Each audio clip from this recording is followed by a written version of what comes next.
Graça e paz. Que Deus abençoe ricamente a vida de vocês. Mais um vídeo curto, mas para a gente meditar um pouco.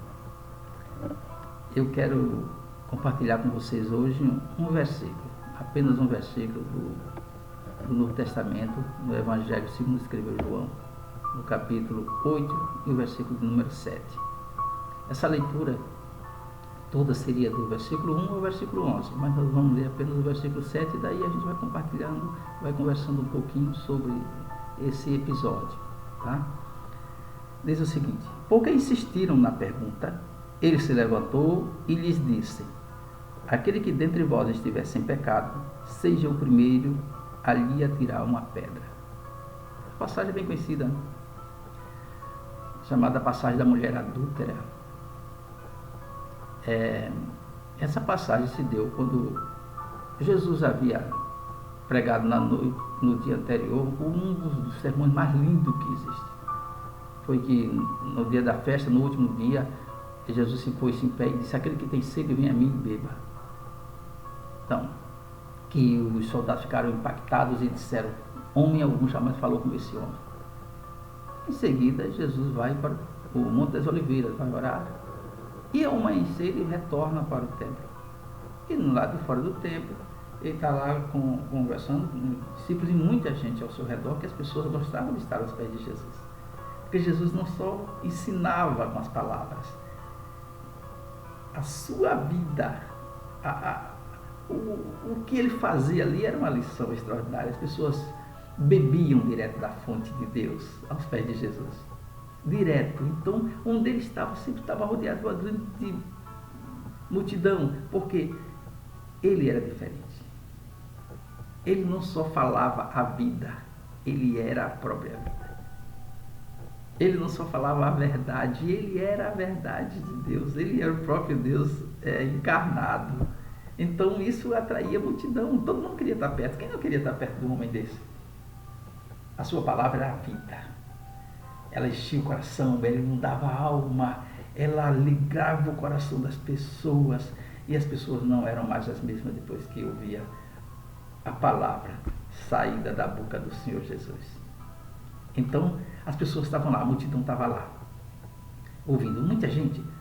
Daqui a pouco vem outra multidão trazendo uma mulher, muitos homens, incluindo alguns sacerdotes, liderando aquela multidão. E chegam perto do Senhor Jesus, na frente dele, jogam aquela mulher, tiram aquela mulher junto de Jesus.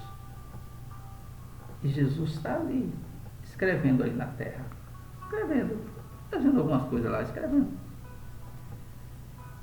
O que acontece? Aqueles homens chegam e dizem: olha, mestre, essa mulher foi pega em flagrante adultério, mas pela lei, Moisés diz que toda mulher que for pega em adultério deve ser apedrejada até a morte. E o senhor o que é que diz? E Jesus continuou calado, escrevendo lá. E eles insistiram: senhor, mestre, o que é que o senhor diz? Moisés diz que essa mulher deve ser apedrejada até a morte, porque ela foi pega em adultério. A lei está lá escrita, Moisés deixou para nós. E aí? E Jesus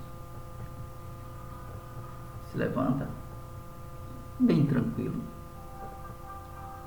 e diz para aqueles homens: aquele que não tiver pecado, atire a primeira pedra. Eita, que palavra! E cadê a coragem para tirar mais pedras? E nem de questionar nada. Ele não foi contra a lei, ele apenas disse a verdade. Se você não tem nenhum pecado também, pode jogar pedra. Você está livre, fique à vontade.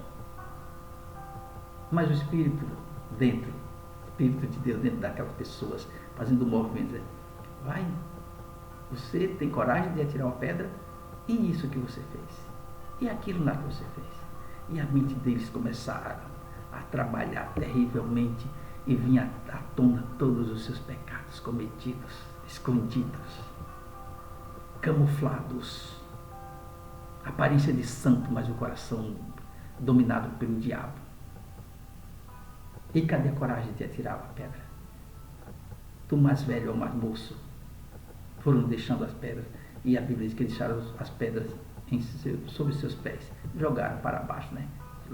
Deixaram cair suas pedras, que já estavam preparados para tirá-las. Olha como Jesus nos surpreende. Você não tem pecado? Então pode criticar o pecado do outro. Mas quem é que tem coragem? Quem é que tem essa ousadia? Quem é esse que não tem pecado? Você pode até dizer, mas eu nunca adulterei. Você já mentiu? Já, né? Você lá no seu trabalho, você nunca roubou o tempo que a empresa lhe paga e você se tranca no banheiro para passar mais um tempinho ali, alguns minutos, para ganhar esses minutinhos e depois largar e ir embora. Você está roubando. Você nunca foi fazer um serviço na rua e passou muito mais tempo do que era o necessário para quando chegar, ou de lá mesmo já ir embora para casa. Você acha que isso não é roubar o tempo da empresa que está pagando a você? Você é ladrão. Se assim você está fazendo, você está roubando. Você pode nunca ter adulterado. Você pode ter sido a pessoa mais fiel deste mundo, nesse sentido. Mas outros lhe acusam. Seus pensamentos lhe acusam. Seu coração lhe acusa. Sabe o que você fez? Será que você nunca foi pego no blitz e você deu algum dinheiro para um guarda qualquer para você se safar porque sua habilitação estava vencida, ou o documento do carro estava vencido, ou de alguma forma você fez isso? Você acha que subornar alguém não é pecado? E se você for da lei, você aceitou algum suborno, você acha que isso vai ficar impune? Vai não. O Espírito de Deus vai mexer na sua mente, vai lhe mostrar o quanto você está errado. Então você não tem como criticar aquele que pecou mais que você acha. Aquele troco que você recebeu a mais e não devolveu, você acha que Deus não viu? Ou quando você entrou no ônibus e não quis passar para pagar a passagem completa e deu um trocado ao cobrador e você desceu sem passar pela catraca ou pela borboleta, você acha que isso não é roubo? É roubo. Quando você sentou com alguém, com um colega seu, e falou mal daquele seu irmão, quando você foi tomar uma sopa na casa dele, hein, naquele dia, e lá, durante a sopa, saiu o nome daquela pessoa, e vocês falaram e acharam que aquilo não era falando mal dela, era falando mal, e Deus viu. Você falou mal da sua liderança, você falou mal do seu irmão em Cristo. E quando você vai para a casa do vizinho e fala mal do seu pai, da sua mãe, porque eles são assim, tal, você acha que Deus não está vendo isso? Você acha que isso é normal? E quando você se junta com as suas amigas e fala mal do seu marido? Hein? Ou você com seus amigos fala mal da sua esposa? Por que você critica todo o pecado dos outros? Você pode não ter adulterado, mas você pecou. E aqueles homens, podiam ser que muitos ali não tivessem nunca adulterado a sua vida, mas tinham praticado outros tipos de pecados. E todo pecado separa o homem de Deus. Todo pecado separa o homem de Deus. O que fazer numa situação como essa? Jesus disse, aquele que não tem pecado pode tirar a pedra. Jesus não disse que eles estavam errados em atirar a pedra, não, porque a lei de Moisés dizia isso mesmo. Dizia isso, que ela deveria ser apedrejada. Eles estavam acobertados pela lei, mas a lei também dizia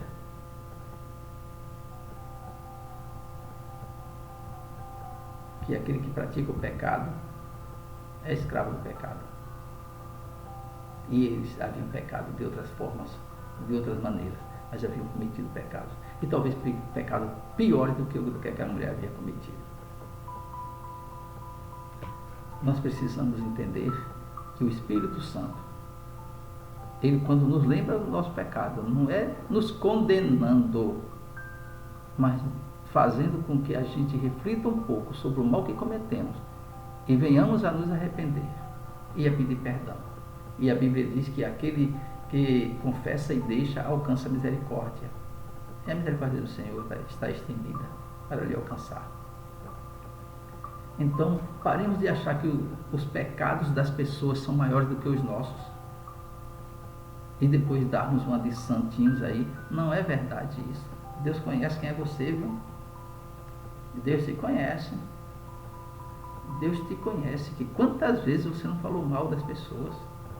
Você acha que a pessoa que abre a sua boca e fala mal das outras pessoas, você acha que vai ficar impune? Deus vai chamar você para o acerto de contas. A Bíblia diz, de que se queixa o homem? Queixe-se cada um do seu próprio pecado. Então, se você quer falar de pecado, fale do seu. Não aponte o pecado dos outros. E assim o Senhor tem nos levado a perceber que a nossa vida é suficiente. O Senhor nos deu uma única vida e a gente quer cuidar mais da vida do outro e a da gente.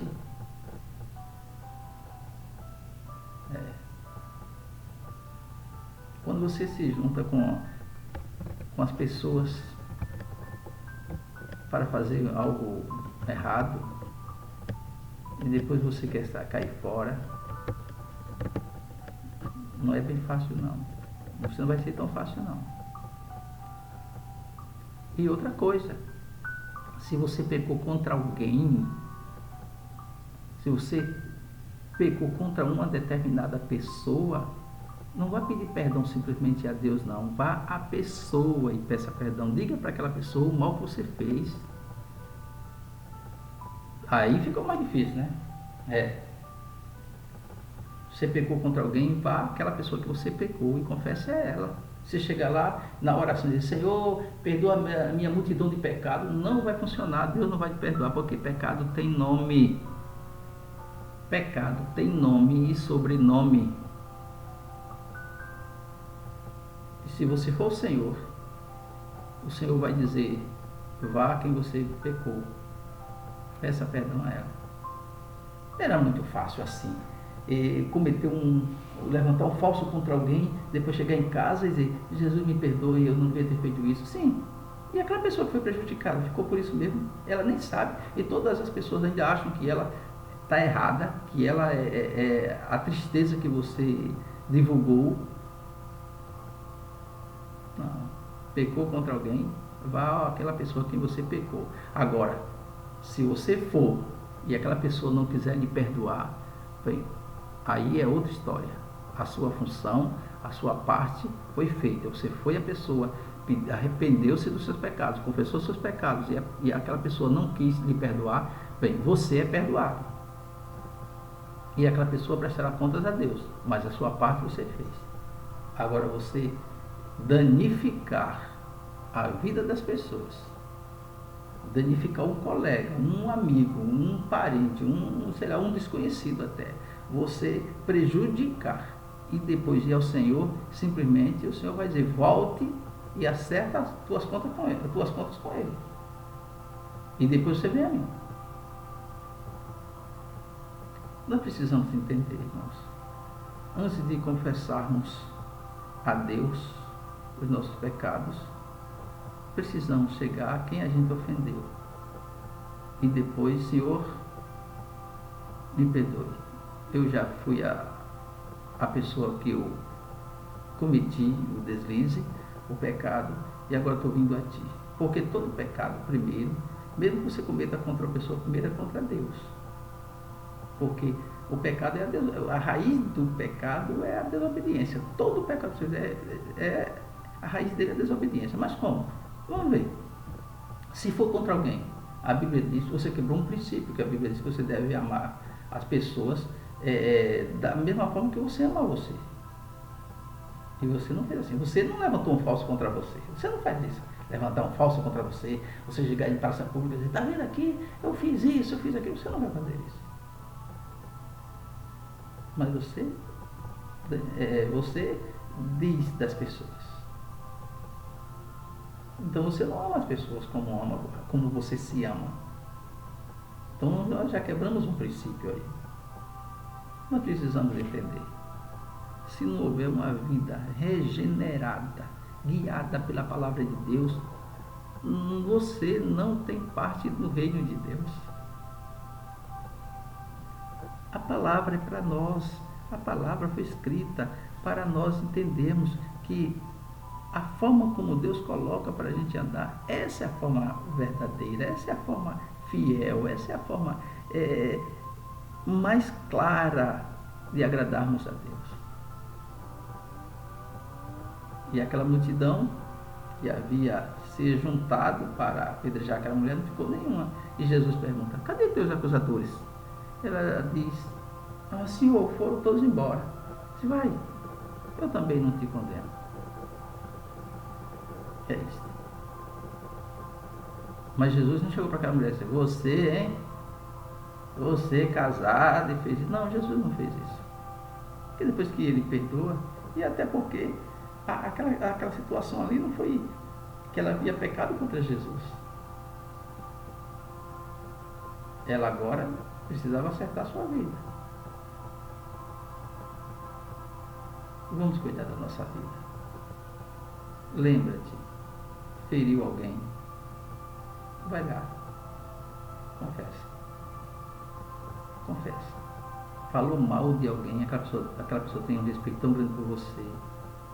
A pessoa nem desconfia que você falou mal dela. Aquela pessoa nem desconfia que você se juntou com outra e que diziam amigos e traçaram a vida dela. E isso não é falando não, é falando sim. É falando sim. Deus tem misericórdia de você. Deus tem misericórdia. Então, os pecados que carregamos, ou pelo menos se não foram confessados, nós estamos carregando. Os pecados que nós não carregamos são aqueles que nós confessamos e deixamos. Aqueles que nós não deixamos, continuamos carregando. E vai ser até quando isso? E outra coisa, esses dias que estamos nessa chamada quarentena, eu estou vendo isso como uma preparação de Deus para a gente. Para melhorarmos em tudo. Para meditarmos. E quando orarmos, peçamos que o Espírito Santo nos revele o que devemos fazer. A quem devemos ir. A quem devemos perdoar. A quem devemos abrir o coração. Essa quarentena, eu vejo dessa forma, é uma preparação de Deus para a vida da gente, para a gente melhorar. Porque algo grande está para vir aí. E eu preciso estar bem. Sempre o Senhor deu escape ao seu povo. E muitos dias o Senhor tem nos dado para confessarmos nossos pecados, melhorarmos a nossa vida, termos um objetivo claro de servir ao Senhor com alegria e amar o nosso irmão, servir ao nosso irmão. Deve ser esse o pensamento do cristão. Aproveite esses dias para se encher do Espírito Santo de Deus e levar uma vida que agrade ao Senhor. Deus abençoe.